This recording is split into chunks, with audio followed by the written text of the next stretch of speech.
আমাদের দেশের এখন যে পরিস্থিতি, এখন উচিত প্রধানমন্ত্রী শেখ হাসিনা আমাদের দেশের চিন্তা করেও নিজে থেকে পদত্যাগ নেওয়া। তাতে করে আমাদের দেশের যে অবস্থা কিছুটা উন্নতি হবে এবং এ সকল আন্দোলন থেকে ছাত্রছাত্রীরা বিরত থাকবে।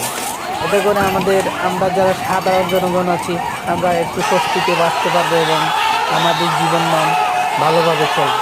নতুবা আমাদেরকে না খেয়ে থাকতে হবে, না খেয়ে বাঁচতে হবে এবং আমাদের অবস্থা দিন দিন অবনতির দিকে ধাবিত হবে।